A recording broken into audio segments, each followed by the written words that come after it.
নমস্কার। বাংলা যুবসাথী প্রকল্পের form fill up online এবং অফলাইন দুভাবেই কিন্তু হচ্ছে। এবার এই অবস্থায় দাঁড়িয়ে যারা ফর্ম জমা দিয়ে দিয়েছেন তাদের একটাই প্রশ্ন, ফর্মের স্ট্যাটাস আমরা কিভাবে দেখব? কারণ ফর্ম তো জমা দিয়ে দিয়েছি, এবার ফর্মটা অ্যাকসেপ্ট হলো কিনা বা রিজেক্ট হলো কিনা সেটাই কি করে চেক করব? দেখুন, ফর্ম যারা অফলাইনের মাধ্যমে দিয়েছেন তারা যদি স্ট্যাটাস চেক করেন বা যারা অনলাইনে দিয়েছেন সবারই স্ট্যাটাস দেখার সিস্টেম কিন্তু একই। আপনাকে যুবসাথীর অফিসিয়াল ওয়েবসাইটে চলে আসতে হবে, তারপর চেক স্ট্যাটাস অপশানে ক্লিক করতে হবে। এবার যারা অনলাইনে ফর্ম ফিল আপ করেছেন তারা তাদের ফোন নাম্বার আর এখানে ক্যাপচাটা পুট করে গেট ওটিপি/সিক্রেট পিন এই অপশানে ক্লিক করতে হবে। এটা আমি বলছি অনলাইনে যারা ফর্ম জমা করেছেন তাদের কথা। এরপর আপনার ফোনে ওটিপি পাঠানো হবে। এটা দেখুন ওটিপি চলে গেছে, আমি এটা আপাতত ওকে করে দিচ্ছি। তারপর ওটিপিটা এখানে পুট করে ভেরিফাই পিন করবেন। পিন পুট করার সঙ্গে সঙ্গে আপনি যে ফর্মটা ফিল আপ করেছিলেন বা যেটা সাকসেসফুলি সাবমিট করেছিলেন, সাবমিট করার পর ঠিক যেরকম স্ট্যাটাসটি এসেছিল সেটাই কিন্তু এখানে শো হবে এবং আপনার সামনে একটি দুয়ারে সরকার রেজিস্ট্রেশন নাম্বার শো হবে। এটা আপনারা যখন অনলাইনে ফর্ম ফিল আপ করেছিলেন তখনও দেখতে পেয়েছিলেন।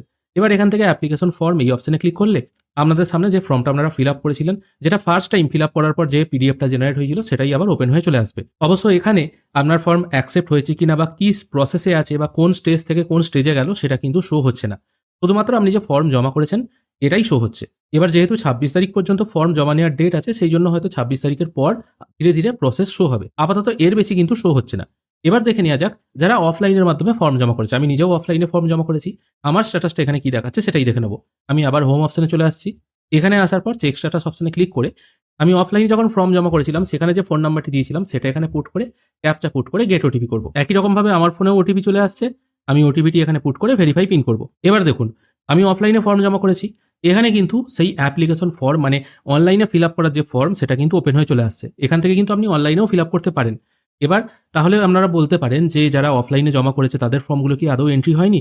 কারণ আমি যখন ফর্ম জমা করেছিলাম আমি আপনাদের স্ট্যাটাসও দেখিয়েছিলাম যে আমি যখন ফর্ম এন্ট্রি করি সেখানে ফার্স্ট টাইম দুয়ারে সরকার রেজিস্ট্রেশন নাম্বার নিতে হচ্ছে ২৫ সংখ্যার, সেটা ফর্মের ওপর লিখতে হচ্ছে, তারপর নিচের অংশটা আমাকে কেটে ফেরত দেওয়া হচ্ছে।